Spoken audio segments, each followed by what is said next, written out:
A slappy week of all slappy weeks last week. We didn't get Travis Hunter, but we did get 49 DraftKings points from Brock Bowers. No Brock Bowers on the main slate. Hoping that we can at least be directionally accurate again with the slaptastic takes. This how a game-winning touchdown from RJ Harvey, and people want to bury the slappies in week 10. You hate to see it. Jacob, Might be the it's best not gold star play in the history of the program that we got 49 from Brock Bowers. I feel, and he was 18% in the SPY. No, he wasn't Of that all, owned. Yeah, he wasn't that yeah, owned. of all the tournaments for Bowers to not really be owned, him not being 35% in the SPY is like actually hilarious work. We are going to begin with, frankly, a slate that I'm not nearly as enthusiastic coming in as I was last week. There are some angles to take, but let's go ahead and begin. The New York Giants traveling to play at the Chicago Bears. I do have a feeling some people are going to be apologizing to Caleb Williams after this game. Seems like Luther Burden will be back. Unclear if Cole Kmet is going to play. Are you into Giants players, Bears players into this game?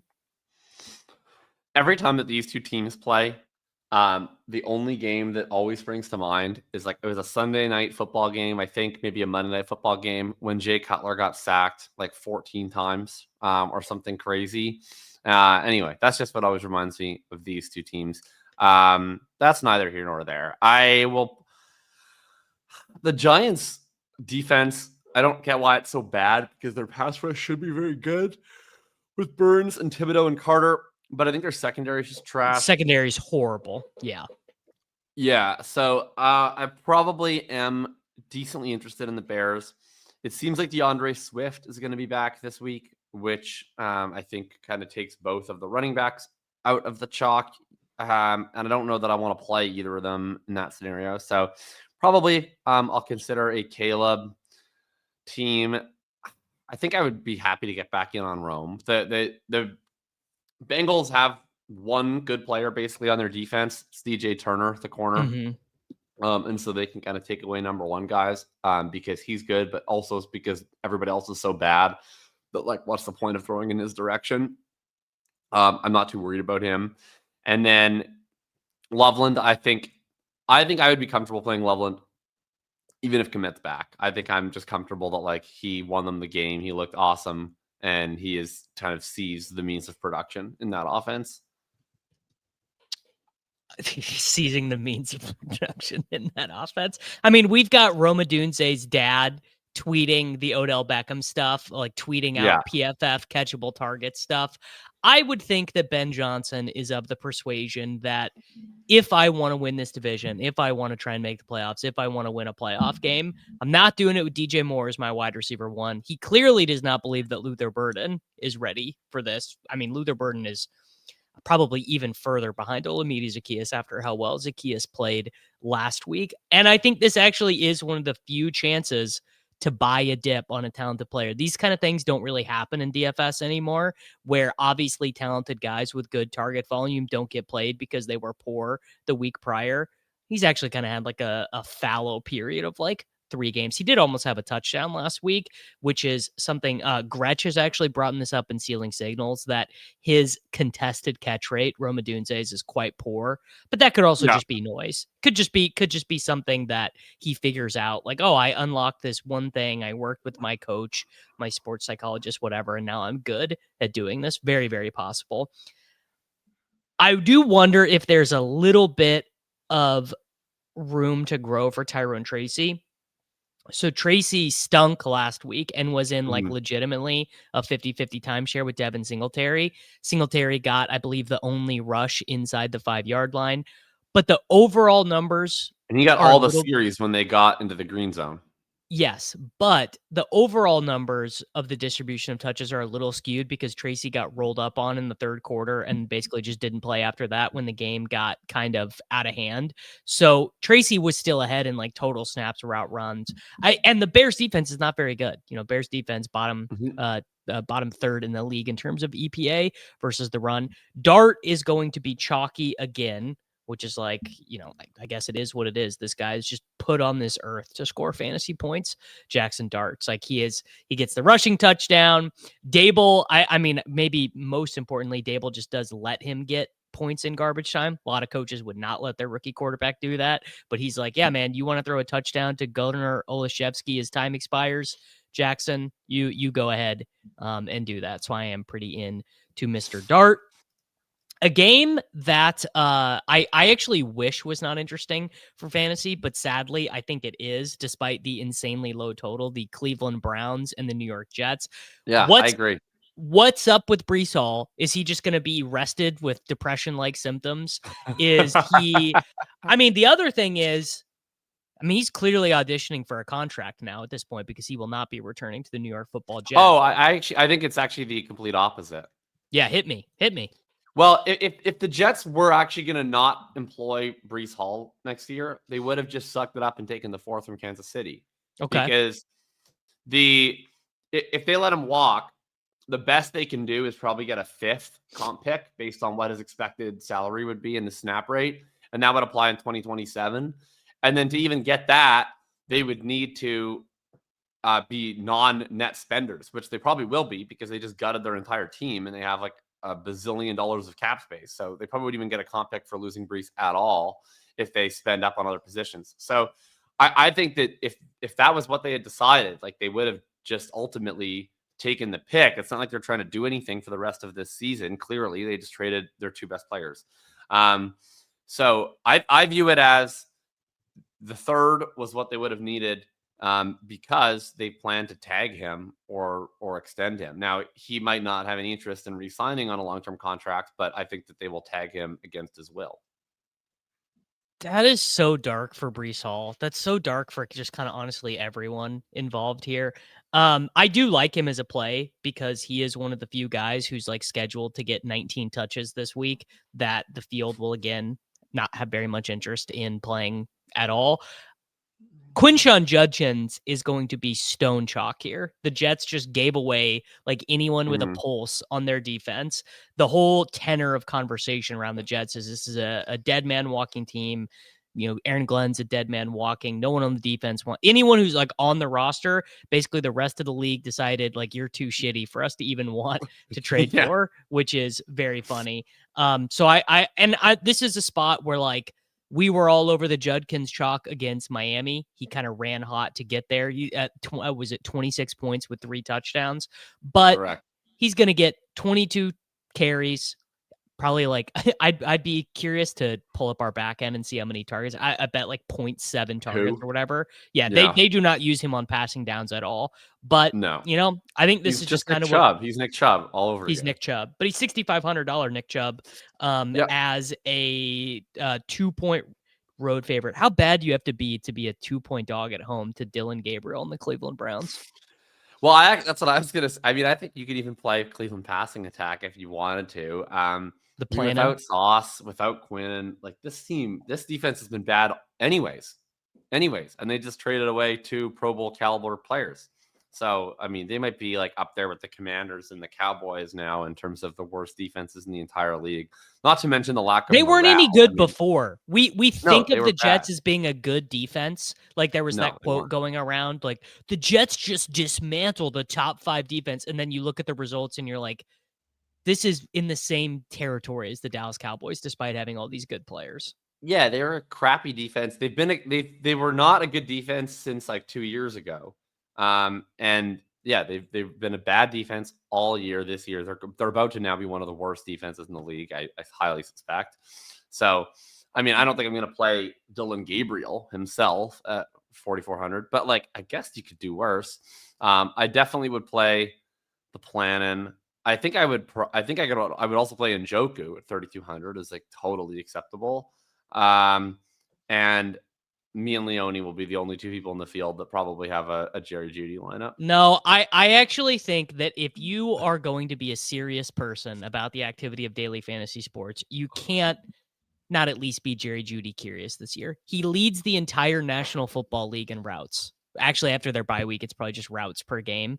But come on, man. 3,900. Look, dude, people were playing Olamide Zaccheaus and Parker Washington and Juwan Jennings. Like Jerry Jeudy is way more involved in like a very terrible offense, to be fair. But I think you kind of have to, particularly if you're doing more than like 5 teams. I think you probably have to get like one Judy in there. All right, the Buffalo Bills against the Miami Dolphins. This one is fairly interesting because James Cook did not practice on Wednesday. He got rolled up on his ankle against the Chiefs. Kind of looked like the classic high ankle mechanism, but he stayed in and played the game, including, I believe he got the final carry of the game for the Buffalo Bills. But he got that catch. Yeah, he got like he played well. Yeah. But we know the thing with ankles is it's always worse when you wake up the next morning. Like literally, like Right. how many times have we seen this exact thing play out in the NFL? So assuming Cook plays, I'm happy to just play him how he's projected, not expecting him to be limited. If Cook does not play, I actually have an opinion that is contrary to what the fantasy football intelligentsia have been saying over the basically yesterday. But what do you make of this game? Yeah, I mean, look, if playing well after sustaining an injury in game meant that you would not miss any time, I would have enjoyed the Bucky Irving points that I got for the last month. But instead, he looks like he's about to miss his 5th straight game, despite catching a 75-yard touchdown pass after sustaining both of the injuries. So that doesn't necessarily mean anything. Agree with what you said about if he plays. If he plays, I'm playing him. Like I think he would be fine. Yeah, it's been weird this year. So last year it was very clear that Ray Davis was the early down backup and Ty Johnson was the pass down back. And we only got one game without James Cook. It was pretty early in the season. Ty Johnson started that game, but Davis came in almost immediately and he played really, really well. And yes, he was awesome in that game. My read was that, they both would have had roles no matter what, but the Davis looked so good. He kind of just forced their hand into giving him almost everything. Since that time, it's not like he then jumped onto that opportunity to have this expanded role. Like if anything, Ty Johnson actually expanded his role more over the course of last season than Ray Davis did.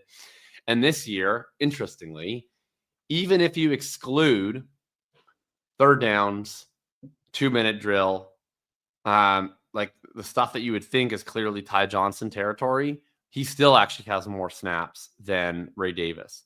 So I'm not that convinced that it is going to be Ray Davis early downs, Ty Johnson passing downs. I think it might just be closer to like a full-on 50-50 split, but it will be one that is very sensitive to whoever is probably playing better in the first quarter.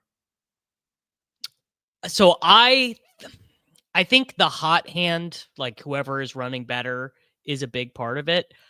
I would bet that the usage of Ray Davis and Ty Johnson up until this point is totally irrelevant to the distribution of touches in this game. The team knows very well who Ty Johnson is. Ty Johnson is entering into his 3rd year at the Bills. I believe he's 29 years old. He is your prototypical Samaj P. Ryan, just like he just is bouncing around the league. He kind of fits in where whatever team needs him. Damian Williams, right? Like Damian Williams was a passing down back on the Chiefs, and then all the other running backs got hurt and he was handling 20 touches a game. That's just kind of what these guys do. And this is something that we struggle with as analysts, but like the true talent difference between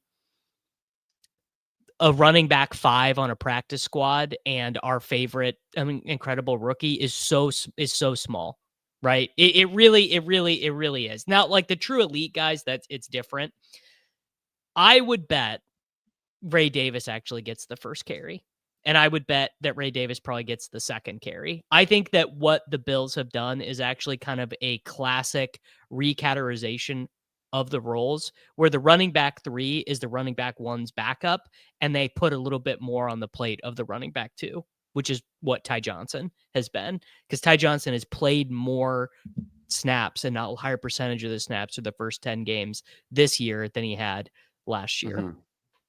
So that's and I don't know, that might not even happen, right? We might just end up playing. Yeah, I mean, it's very possible. I the only thing that's weird to me is that last year it was still, even in the games that Cook played, Davis was still the one who was playing more than Johnson, right, outside of obvious passing situations, and that's tilted this year. And maybe that just doesn't matter at all. It's possible it doesn't. But it really could be as simple as they spent a pretty high pick on Ray Davis, and they just wanted to see what he had, and they decided he was just Damian Williams. Yeah, so I don't know. It'll be an interesting one. I think a lot of input volatility on that spot this week if Cook can't go.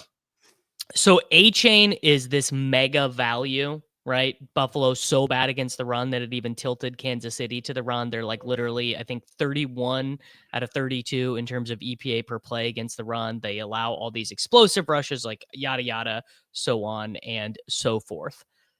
I am worried that the Bills are just so much better than the Dolphins that this could be 24-3 at halftime. I don't know if I love A-Chain as like very expensive, 7,400, and also 30% owned. Yeah, I mean the definitely the blowout danger is pretty real. Although I will say Miami tends to play Buffalo pretty well. They That's usually true. lose, but they almost always play a competitive game against them. I think this will be a competitive game, but it might be a lower scoring game than you think. Just the second divisional matchup and all that. Yeah, I think H-Chan's in play. I don't know that I'll be anxious to play him if he actually is 30% owned, but we'll see where he winds up that day. Just Him, more I mean, function of Miami this every slate. week is the same thing. Like he's like H-Chan's playable every single week. Waddle's playable every single week. I actually think Dulcich is probably playable. Yeah, I was going to ask you about Dulcich as like a pure punt. Yeah, I think he's totally playable. Do you think yeah, Kincaid is playable, playing about one third sure. of the snaps? Which is Yeah, I very mean funny. Kincaid's role is really weird. He doesn't block, so he doesn't play very much. He only runs about half the routes, plays about a third of the snaps. That is obviously limiting. You'd rather have the other half of the routes. He's not really going to be on the field very often in the green zone, so he's going to have to score touchdowns from distance, all that stuff. But despite it all, he does just continue to produce every single week. So I think it's just a thing where they have the plays that they want to drop for Kincaid, and they draw those up when he's on the field, and probably the plays that he's off the field are the plays that he wouldn't have gotten thrown to anyway. So I think it's fine. You could play him every single week, and I think we've just seen at this point, like, is he going to cool down a little bit? Probably, but I think we have enough of a sample now that he's still a major part of the offensive production, even if he is not going to run that many routes. So I think he's totally playable in the 4,300 range. Yeah, I think you are correct about that. And I mean, look, man, $2,600 Greg Dulcich. I've made worse plays. Totally playable. Yeah, he Yeah, it's totally really playable. is. And you do kind of need the salary this week, which is one of the interesting things. All right, next up we have the New England Patriots traveling to play at the Tampa Bay Buccaneers. Sounds like no Rachaad White. Sounds like no Chris Godwin. Very big bummer. Also, no practice for Ramondre Stevenson on Sunday or on Wednesday. Trevion Henderson. I mean, it was, again, a little bit of a false flag that Terrell Jennings scored the touchdown because it was 51 snaps to 17 snaps. Henderson was clearly in the Ramondre role. Jennings had like a nice 17-yard run and then got rewarded for that run with the touchdown, I think. But I don't think that Terrell Jennings is like the goal line back. So where are you at on New England, Tampa Bay? Yeah, I think it's a fun game. Two pass funnel defenses, which is always fun for pace. New England is like low key the best run defense in the whole league. Their pass defense is pretty mid. So I think teams are just kind of pre-capitulating to take to the air against them. I'm sure that won't be an issue for Tampa that can't really run the ball anyways, especially without Bucky Irving. So yeah, I'm a pretty big fan of all the Tampa passing game pieces this week. We'll see where ownership lines up, but depending on ownership, I would be totally open-minded to playing any of Ibuka, Tez, or Cade. And whenever we're talking about the Bucs passing game, like Rachaad White is a part of that too. I will note I was bearish early on in this experience on Sean Tucker's involvement. Because my view was like, look, it's a short-term injury for Bucky Irving. They didn't put him on IR. It's going to need to require a ramp-up period, and I don't think he's going to get there. And early on, it was just Rachaad White workhorse. Tucker had by far his largest role in the last week before the bye. I think the touches were like 14-10 or something. I think part of that was because White was so bad in that game. I don't know if that's the plan. Well, Yeah, Windhorst situation. I wonder if we like the hands on the shoulders. That's what I'm doing here.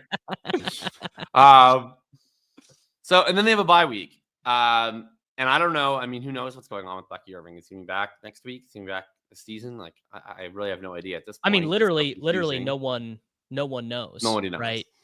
I assume he's going to be back this season, but like, it's weird. Like whenever you have an injury that they don't put you on IR, but now you're about to miss 5 weeks, like clearly something's not going according to plan. So it's just hard to say at this point. But anyway, my point is, I think in theory I'd be happy to play Rachaad White, but and if the ownership is low, I will. But if the ownership is high, like it's been recently, I think that there is some serious fragility to his profile. Because I think coming out of the bye, coming off a bad game, coming off of more involvement from Tucker, I wouldn't be surprised if this is the week where it is more of a 60-40 and less of the 80-20. Yeah. Do we like anyone? Like, obviously, Buka is a play. Although he is going to, I mean, I guess, so I was going to say he draws the very difficult corner matchup against Christian Gonzalez, but so did Drake London, and that did not particularly matter. They've priced up these tertiary Buccaneers guys. Tez Johnson. Well, they move London into the slot all the time. Like, you got to think a couple of touchdowns against Marcus Jones. Like, they move him around. And they move like Buka around too. So, yeah. I am into Trevion Henderson here, assuming that Ramondre doesn't play. Like, salary is a little bit tighter this week. Like, I would kind of be tempted to be down on Rachaad White. Just like, it's a horrible matchup. He would totally have to get through pass catching. And then it's like, well, that's just the same thing for Trevion Henderson. And I don't think Rachaad White is very good. And Trevion Henderson also, to be fair, has not been a very good NFL player. That doesn't mean he won't be a good NFL player, but has not been there yet. And Cade Otton, not doing it for me. He needs Igbuka to be out, honestly. I mean, I'd play Cade if I'm doing a Baker stack. Like, why not? But I wouldn't like go out of my way to play him. Henderson, I will play. I think that people were too down on him maybe after last week because Jennings got the touchdown, but he had 75% of the snaps.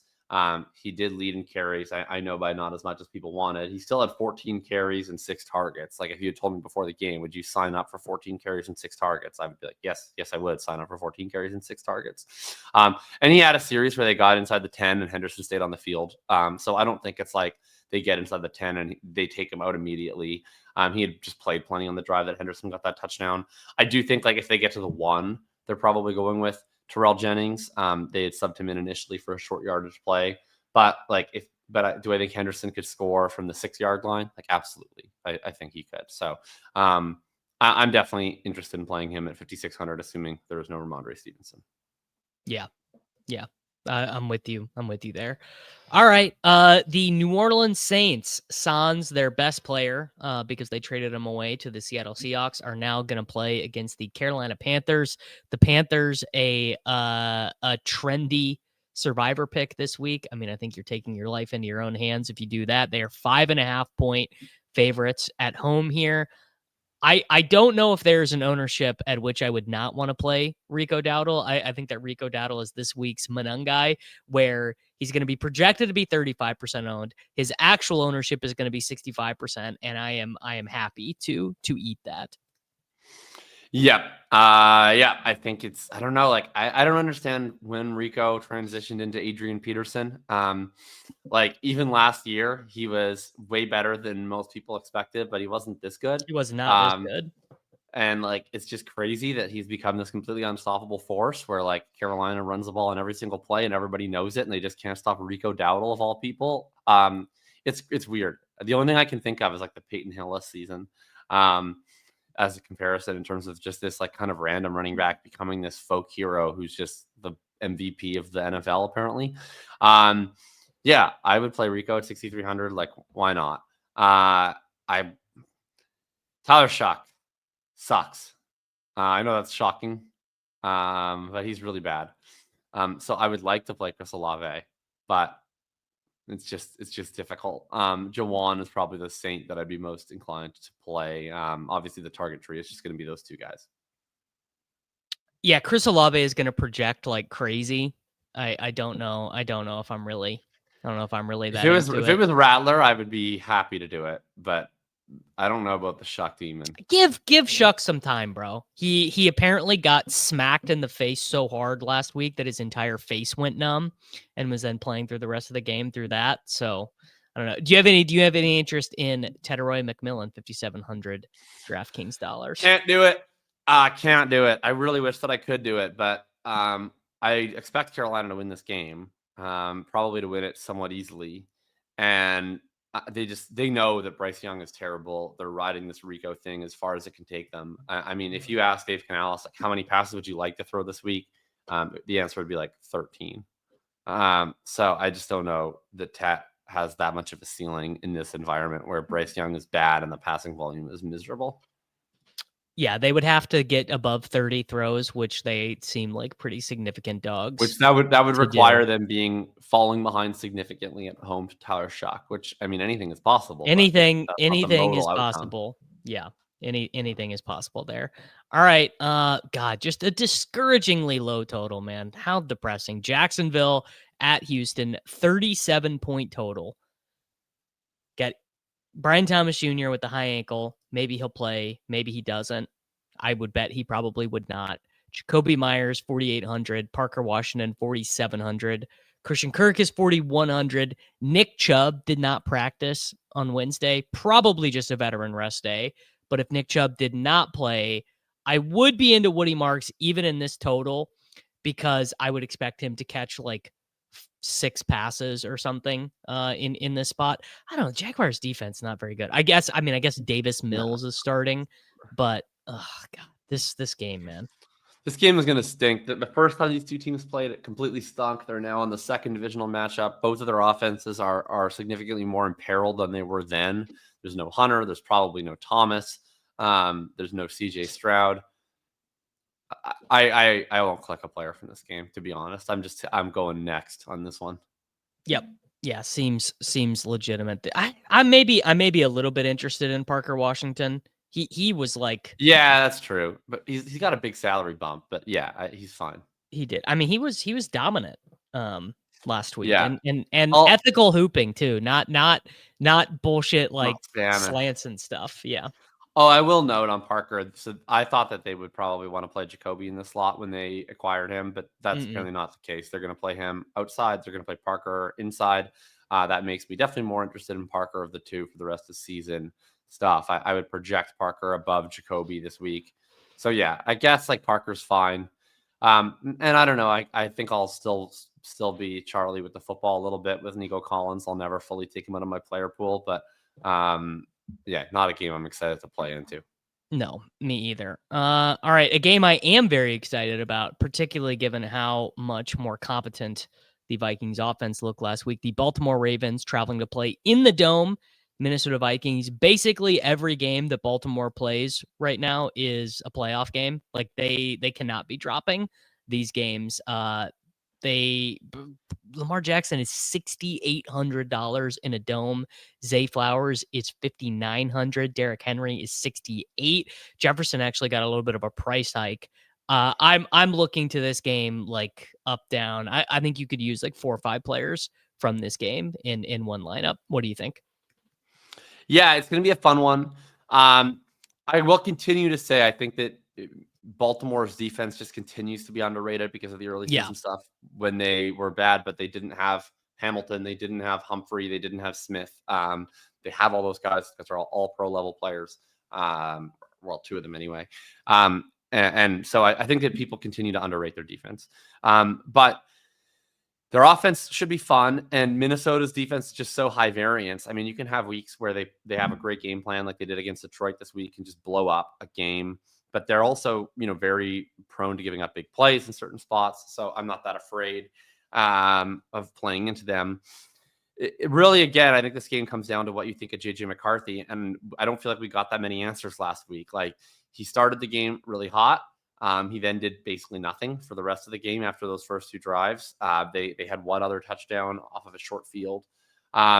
So like, yeah, I think it's still kind of a Rorschach test of, is JJ McCarthy a quarterback who can pilot a team into a shootout? And who knows? And if you think yes, then you can probably play a lot of this game. If you think no, then probably not. I'll say the same thing I said last week, which is if you believe in JJ McCarthy's ability to make a game like this go pop, like why not just play JJ McCarthy himself? Because I think that this game kind of does depend on him playing well, and he's down at $4,100 and he runs. So I think if you believe in this game, if you believe in him, then I would probably just put him directly into your lineup. Of course, you can obviously play Lamar Jackson, but I saw a lot last week where people were like, I think this game could be better than people think. Like maybe JJ is good, but I wouldn't play him. I think if you believe in him, then play him. I believe. I will. I mean, I actually played McCarthy a couple times last week. He showed me what I wanted to see, mostly, which is that the game plan was not let's just hide this guy as much as possible as an 8.5 dog. Let's let him play football. The touchdown throw to Justin Jefferson, the Saints are not calling that for Tyler Shuck and Chris Olave. The Browns are not calling that for Dylan Gabriel and Jerry Jeudy, right? That is a tight window. Trust your arm, trust your receiver, let him make a play on the ball.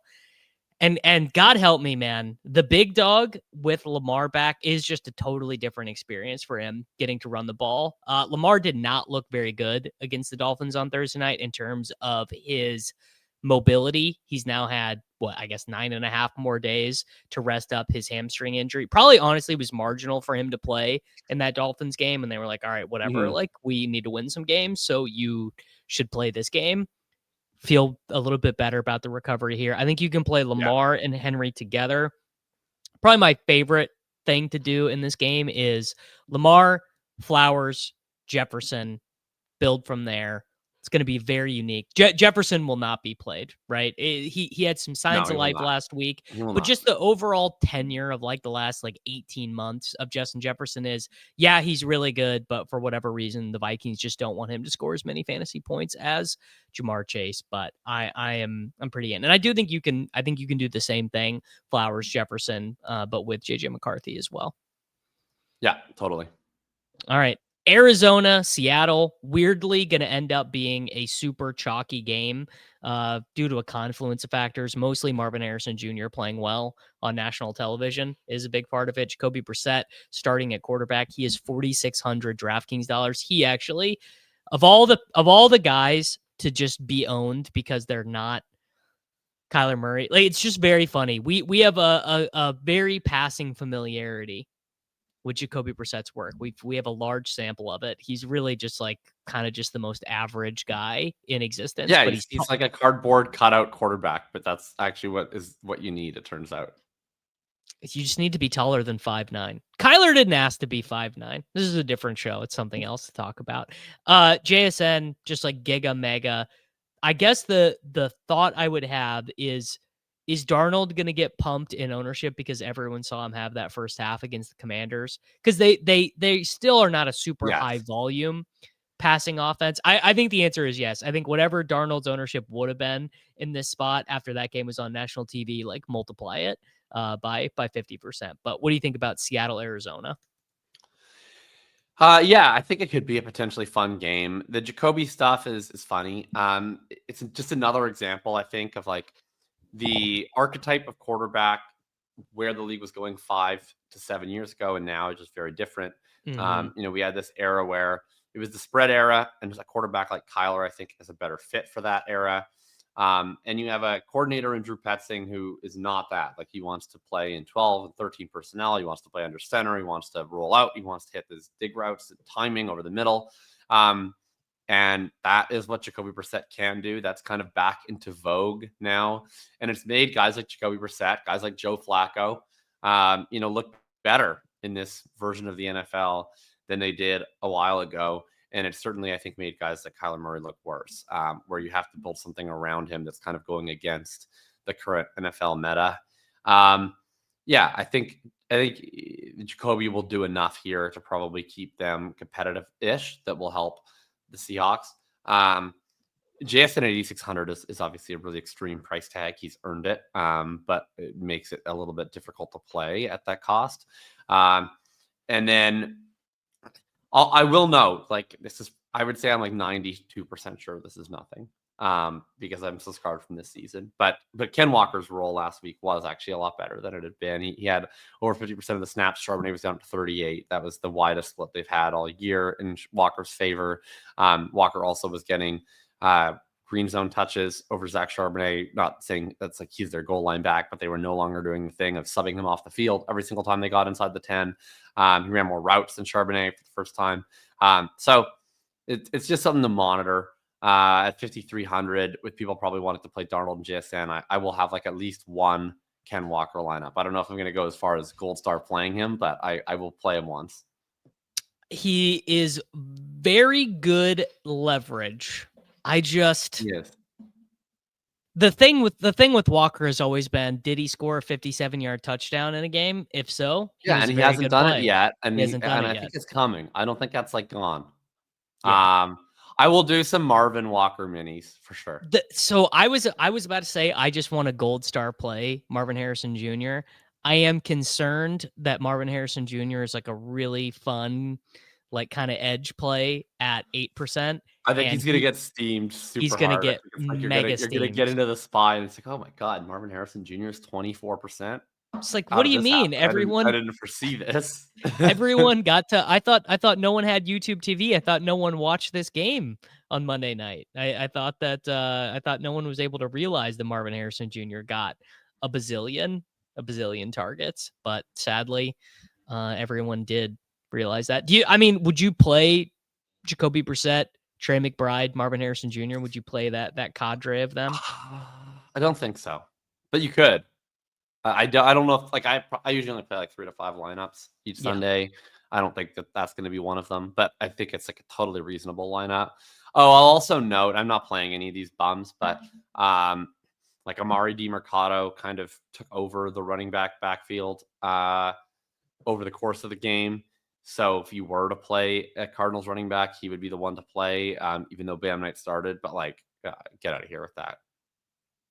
Yes. Yeah. This backfield is like such a muck and mire. Also, Trey Benson is now eligible to be activated whenever.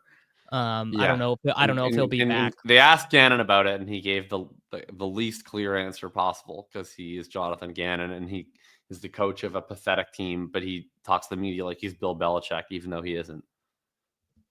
He's not one of my favorites, Jonathan Gannon. I find him incredibly annoying. Really pretty low on the list. I would say of all the high price players, I do think JSN is my favorite. And I don't like he'll be owned, but it won't be like Jamar Chase level. I think it'll be a tier below that. Will you play Rashid Shaheed in this game? He's going to run like 11 routes, right? Well, maybe not. Right? He knows the Kubiak offense. He was in it last year. Offense. The way I play Rashid Shaheed. You can just do it next week. Yeah. My read of the situation was obviously part of the trade is like they think they're good and they think they can win now, but also they might be like worried that Cooper Kupp is not going to be able to play for a couple weeks, right? I think that is. Yeah, and I would say I'm not worried about whether Cooper Kupp plays or not. I think Cooper Kupp should take up very little headspace in the minds of the Seattle Seahawks decision makers if they wish to take advice from this program. Yeah, sadly. Yeah, sadly, that was the only thing that the nerds were right about with Seattle this year. Like we were obviously very wrong about Sam Darnold. We were very wrong about their team. We were right about Cooper Kupp. We were very wrong that Darnold was going to be bad in the regular season outside of the KOC system. It remains to be seen how Sam Darnold will perform in a playoff game. Sure. Yeah, we'll see.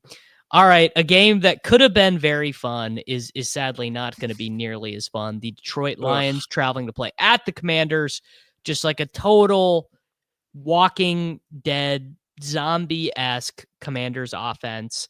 The only blessing that has been given is if you've ever wanted to play Jahmyr Gibbs at 7% ownership on a slate that does not feature Jonathan Taylor, that does not feature Bijan Robinson, that does not feature Jamar Chase, you've gotten it. People are officially pissed at Jahmyr Gibbs and the Detroit Lions. Yeah, I mean, this is going to be a fascinating game. Gretsch had a great write-up about the Gibbs stuff and how it was very good.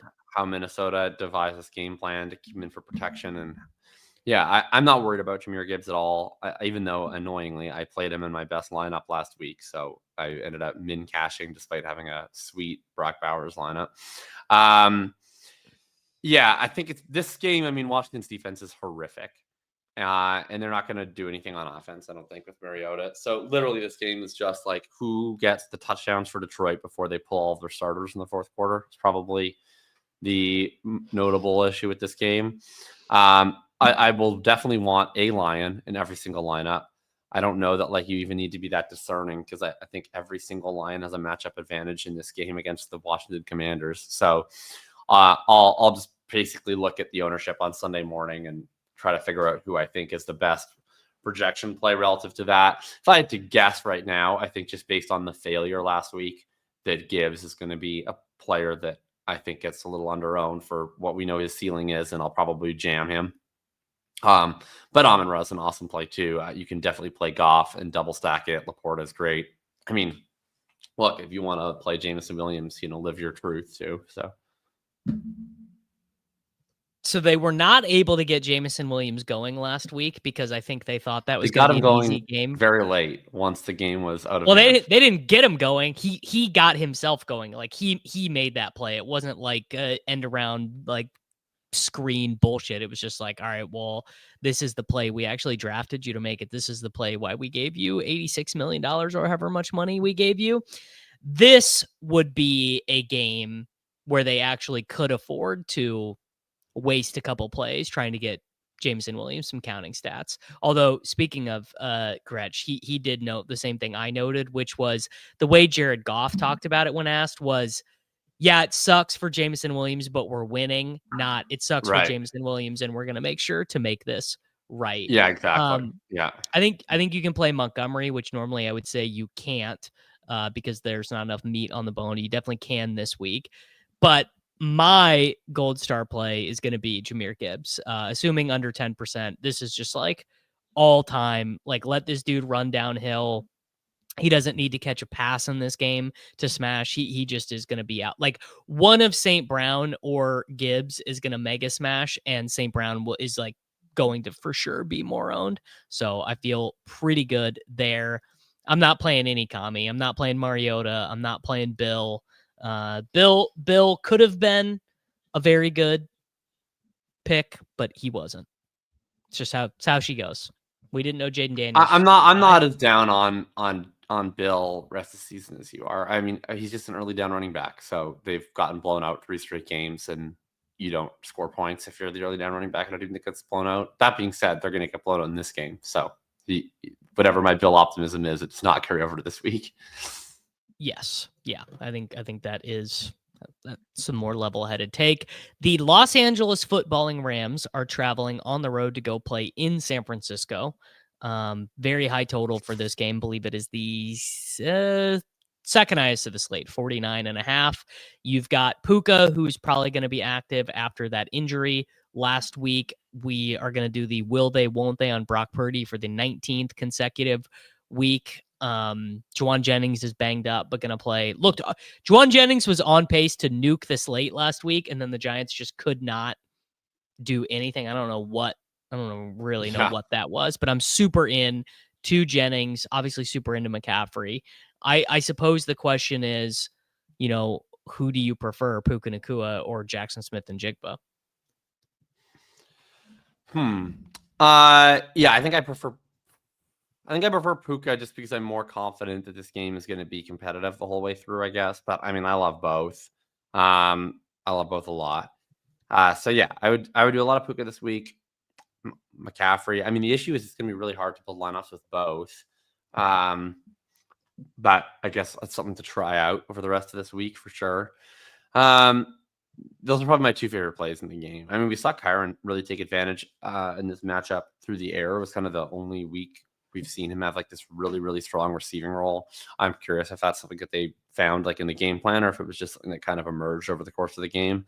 I like Juwan. You mentioned he looked much better. He just looked healthy. I think he's probably healthier. So yeah, Puka, CMC, Jennings, top priorities. I'm curious what you think of George Kittle. Like, he hasn't done anything since he's come back, but we know he is still George Kittle, or at least we think that he is. I do wonder if there's an eruption spot just sitting there for him at some point.